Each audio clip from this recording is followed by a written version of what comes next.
मस्साती। यह गाथा शास्ता ने जेतवन में विहार करते समय लोस कत्तिश नामक स्थविर के विषय में कही। वर्तमान कथा।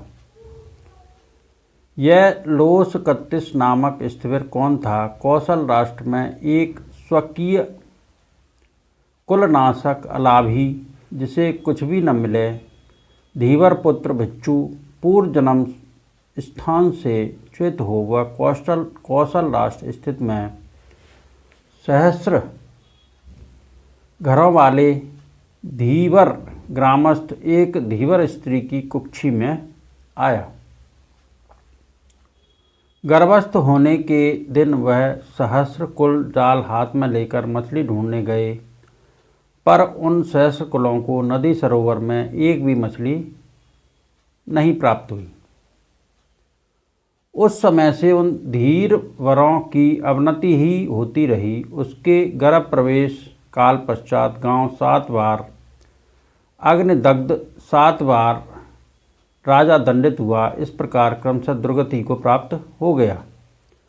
उन्होंने सोचा, पूर्व समय में ऐसा नहीं होता था, लेकिन अब प्रतिदिन अवनत हो रहे हैं। हमारे अंदर कोई बीच अशुभ प्राणी हो गया होगा।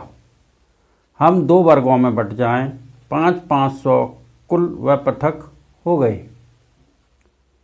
उसके माता पिता थे, उसी की अवनति होने लगी, दूसरे की उन्नति। उन्होंने फिर उस कुल को भी 2 वर्गों में पृथक और फिर उसको भी दो में बांट। इस प्रकार जब तक वह एक अशुभ कुल ही अकेला रह गया, तब तक बांटते वही कुल अशुभ है मालूम अनुमान कर उसे धकेल कर निकाल दिया।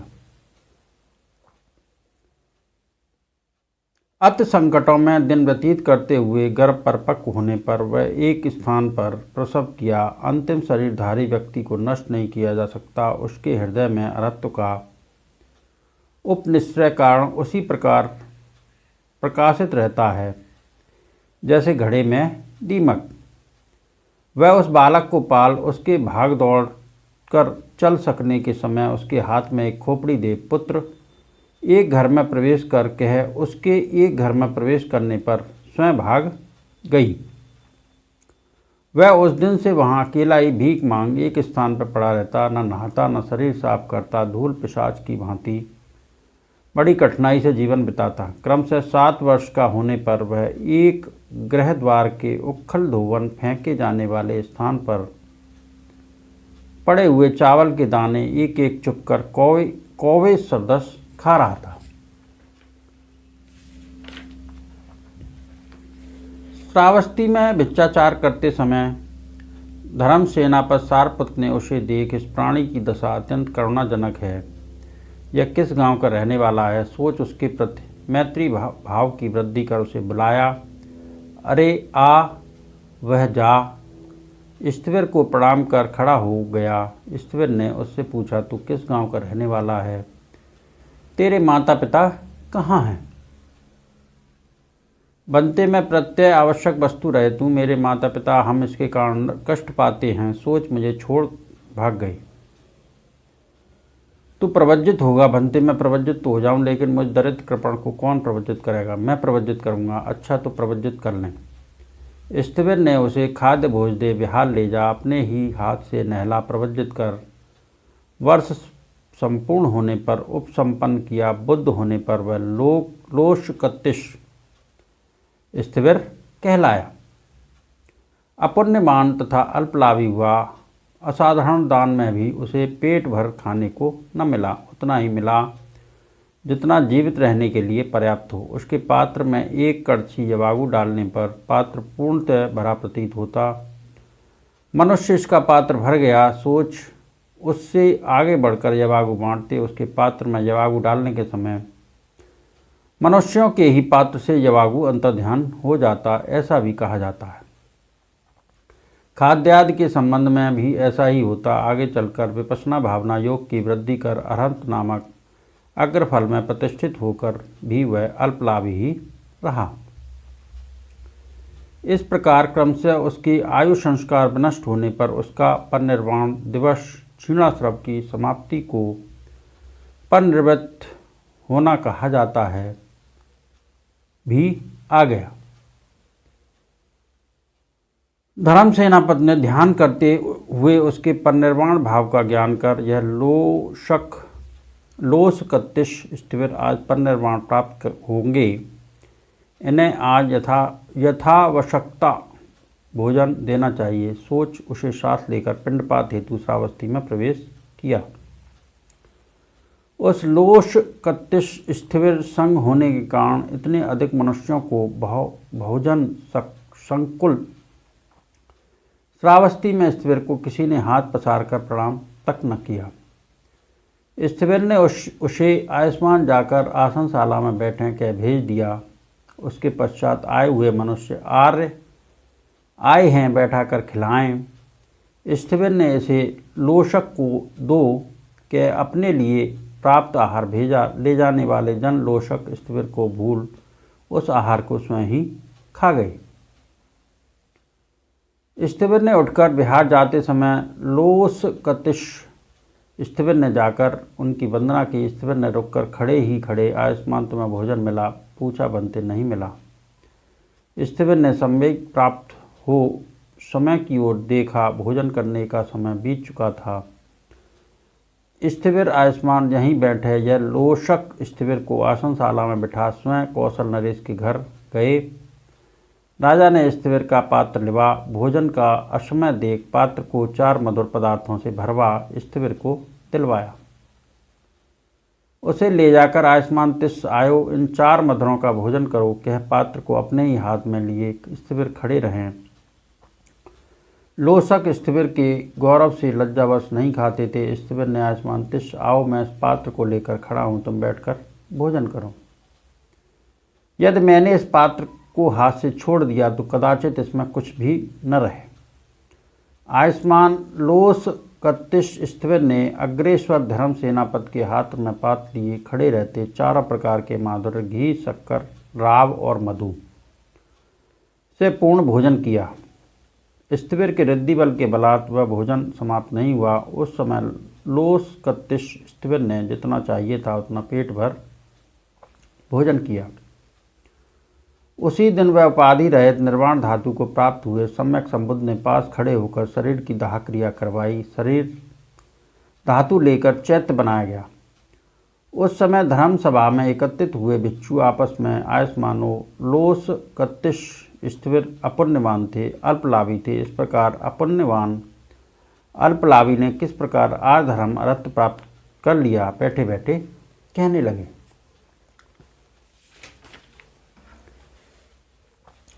बुद्ध ने धर्मसभा में जाकर भिक्षुओं बैठे क्या बातचीत कर रहे हो पूछा। उन्होंने कहा बनते यह बातचीत। बुद्ध ने भिक्षुओं, इस भिक्षु ने अपने आप को स्वयं ही अल्पलाभी बनाया और स्वयं ही अरहंत। पूर्व जन्म में औरों की प्राप्ति में बाधक होने के कारण यह अल्पलाभी हुआ और अनित्य दुख अनात्म की विपश्यना युक्त भावना योगाभ्यास के फलस्वरूप आर्य धर्मलाभी अरहत हुआ। क्या पूर्व जन्म की कथा कही। अतीत कथा। पूर्व काल में काश्यप सम्यक संबुद्ध के समय एक भिक्षु एक गृहस्थ पर विशेष रूप से निर्भर हो एक गांव में निवास स्थान बनाकर रहता था। वह स्वभावतः सदाचारी शीलवान था और योगाभ्यास विपश्यना में लगा रहता। उसी समय एक क्षीणाश्रव स्थिविर अपने कर्तव्यों की अवहेलना न कर एक स्थान में ठहरते हुए क्रमशः उस भिक्षु के उपस्थापक गृहस्थ ग्राम ही में पहुँचे। गृहस्थ ने स्थिविर के इरियापत उठने बैठने पर प्रसन्न हो उनका पात्र ले उन्हें घर में प्रवेश करा, भली भांति भोजन खिला, कुछ धर्म कथा सुन स्थिविर को प्रणाम कर बनते हमारे समीपस्थ बिहार जाएं, साएं हम आपके दर्शनार्थ आएंगे। स्थिविर बिहार में जा उसमें रहने वाले स्थिविर को प्रणाम कर उनसे कुशल क्षेम पूछ एक ओर बैठे। उस स्थिविर ने भी उनसे कुशल क्षेम संबंधी बातचीत कर आयुष्मान आज आपको भोजन मिला पूछा। हाँ मिला। कहाँ मिला। आपके ग्रामवासी गृहस्थों के घर। यह कह सेनासन का ज्ञान कर उसे झाड़ सवार पात चीवर को व्यवस्थित रख ध्यान सुख तथा फल सुख से समय बिताते हुए बैठे। उस गृहस्थ ने शाम को गंधमाला तथा तेल प्रदीप लगाकर विहार जा निवासिक स्थिविर को प्रणाम कर भंते यहाँ एक आगंतुक स्थिविर आया है पूछा। हाँ आया है, इस समय कहाँ है? अमुक सेनासन पर। वह उनके पास जा प्रणाम कर एक ओर बैठा। धर्म कथा सुन ठंडा हो जाने पर चैत्य और बोधि वृक्ष के पूजनोपरांत दीप जला दोनों स्थिविरों को भोजनार्थ निमंत्रित कर लौट आया। स्थानीय स्थिविर ने यह गृहस्थ बदल रहा है, यदि यह बिच्छू इस विहार में रहेगा तो गृहस्थ मेरी कुछ गिनती न अवहेलना करेगा। स्थिविर के प्रति मन में असंतोष उत्पन्न कर मुझे ऐसा करना चाहिए कि यह इस विहार में न बस सके। इस विचार से उपस्थान बेला सेवा कृत्य करने के समय उनके आने पर कुछ न बोला। क्षीणाश्रव स्थिविर ने उनके मन का भाव जान यह स्थिविर नहीं जानते कि मेरी न तो बिच्छूगण में आसक्ति है न गृहस्थ कुल में, सोचते हुए अपने स्थान पर जा ध्यान सुख और फल सुख में समय व्यतीत किया। अगले दिन स्थानीय बिच्छू अपने नाखून से हल्के से घंटी बजा और नाखून से आगंतुक बिच्छू के द्वार पर टक टक कर उस गृहस्थ के घर गया। उसने उसका पात्र ले उसे बिछे आसन पर बिठा बनते आगंतुक स्थिविर कहाँ है पूछा। तेरे इस कुलूपक कुल में गमन वाला के विषय में मैं नहीं जानता। घंटी बजाते द्वार खटखटाकर भी मैं उसे नहीं जगा सका। कल तेरे यहाँ का प्रणीत भोजन ग्रहण कर अपच वश इस समय भी निंद्रा में पड़ा होगा। तेरी भी जब श्रद्धा होती है तो ऐसे जन बिच्छुओं पर ही होती है कहा। क्षीणाश्रव स्थिविर बिच्चा मांगने का समय आया। देख शरीर पर के चीवर को समार पात्र चीवर ले आकाश में उड़कर अनंत चले गए।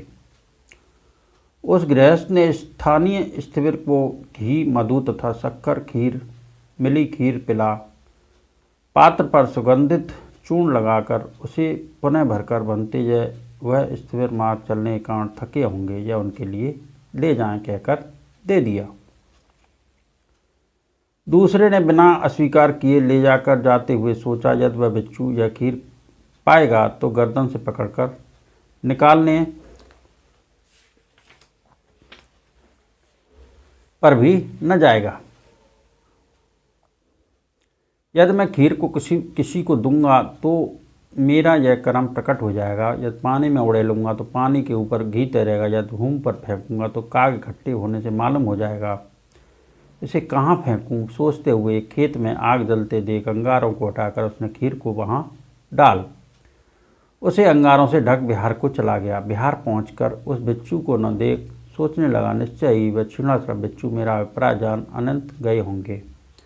अहो मैंने इस पेट के कारण अंचित किया। ऐसा सोचने पर उसी समय उसे अत्यंत पश्चाताप हुआ। तभी से वह मनुष्य प्रेत होकर अल्पकालोपरांत मरकर नरक में पैदा हुआ। लाखों वर्ष नरक की आग में दग्ध शेष कर्म विपाक भुगतने के लिए उसने क्रमशः 500 यक्ष योनि ग्रहण कर एक दिन भी पेट भरकर भोजन न पाया। हाँ, एक दिन गर्भ से निकला मैल पेट भरकर मिला। फिर 500 जन्मों में कुत्ता, तब भी एक दिन भी किसी की बमन पेट भरकर मिला।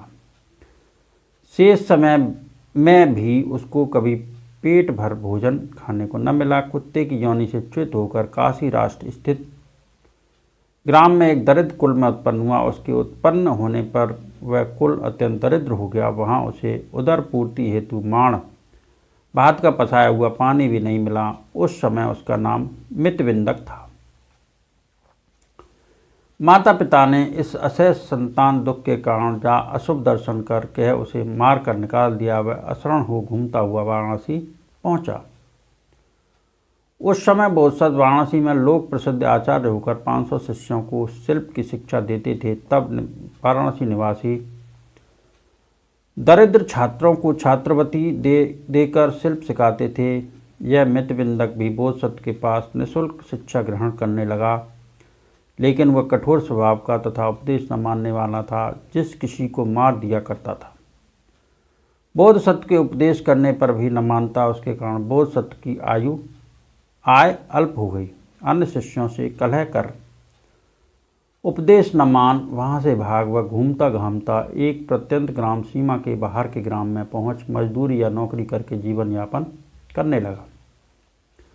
वहाँ उसने एक दरिद्र स्त्री के साथ सहवास किया जिससे उसे 2 बालक पैदा हुए।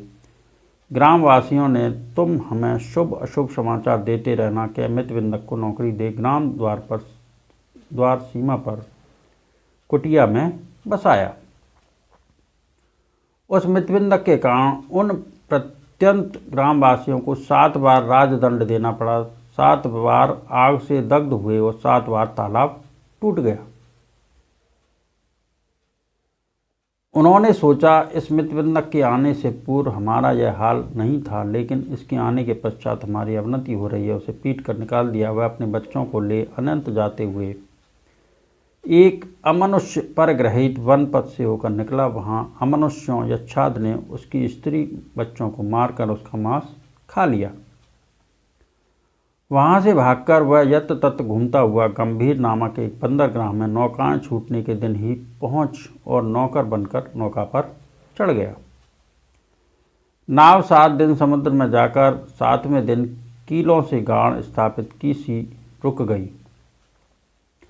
उन्होंने अशुभ जन चयन करने वाली तीली सालाका बाँटी वह 7 बार मितविंदक को ही प्राप्त हुई। मनुष्यों ने उसे एक बांसों का गट्ठा दे हाथ से पकड़ समुद्र में फेंक दिया।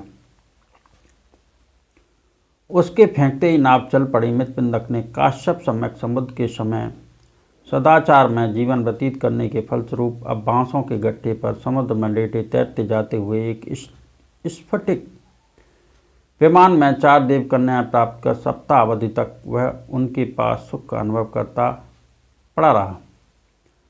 वह विमान प्रेतनियाँ सप्ताह पर्यंत सुख भोगती थीं। पुनः सप्ताह तक दुख भोगने के लिए जाते समय जब तक हम लौट कर आएँ तब तक यहीं रहो कह वह चली गई।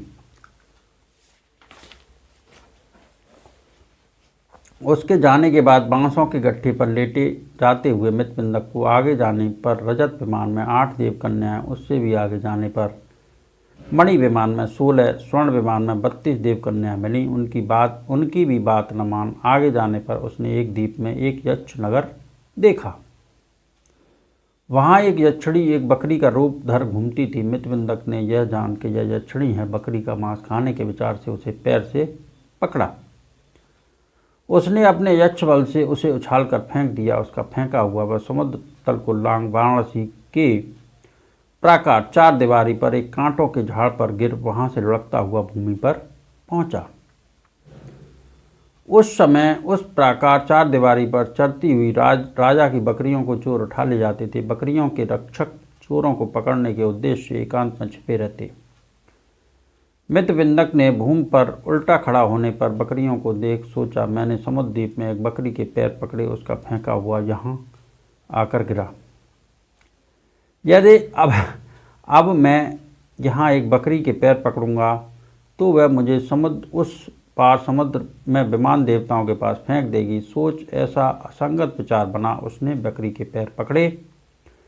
पैर पकड़ते ही बकरी मैं चिल्लाई। बकरी रक्षक ने इधर उधर से यह इतने दिनों तक राज की बकरियां खाने वाला चोर है। सोच उसे पकड़ ठोक पीट बांधकर राजा के पास ले गए। उस समय बोधसत्व ने 500 शिष्यों सहित नगर से निकल स्नानार्थ जाते समय मितविंदक को देख पहचान उन मनुष्यों से कहा तात यह हमारा शिष्य इसे क्यों पकड़ा है? आर्य यह बकरी चोर है, इसने एक बकरी पैर से पकड़ी थी इसलिए इसे पकड़ा है, तो इसे हमारा दास बनाकर हमें दे दो, हमारे पास जिएगा। वे आर्य अच्छा कह उसे छोड़कर चले गए। तब बोधसत्व ने मितविंदक से तू इतने समय तक कहाँ रहा पूछा। उसने अपने किए सभी कृत्य बताया। हितैषियों की बात न मानने वाला इसी प्रकार दुख पाते हैं क्या बोधसत्व ने यह गाथा कही। जो अपना भला चाहने वाले हितैषी के उपदेश देने पर उस उपदेश के अनुसार आचरण नहीं करता वह बकरी के पैर पकड़ने वाले मित्र मितविंदक की तरह शोक को प्राप्त होता है। अर्थ कामसाती उन्नति की इच्छा करने वाले का हितानु कतंप नोति हित से अनुकंपा दया करने वाले का ओवज्ज मानोति मृदु हितैषी चित्त से उपदेश दिए जाने पर न करोति शासनंती अनुसार आचरण नहीं करता, दुर्वचन उपदेश न मानने वाला होता है। मित को व्यय सोचतीति, जिस प्रकार यह मितविंदक बकरी के पैर पकड़कर सोचता है, कष्ट पाता है, उसी प्रकार सदैव सोचता है। इस गाथा से बोधसत्व ने धर्मोपदेश दिया। इस प्रकार उस स्थिर को इतनी अवधि में केवल 3 ही जन्मों में पेट भरकर भोजन प्राप्त हुआ। यक्ष होने की स्थिति में एक दिन, गरम मैल कुत्ते की जन्म में एक दिन खाए हुए व्यक्ति का वमन और परिनिर्वाण के दिन धर्म सेनापति के प्रताप आन भाव से 4 प्रकार का मधुर भोजन मिला।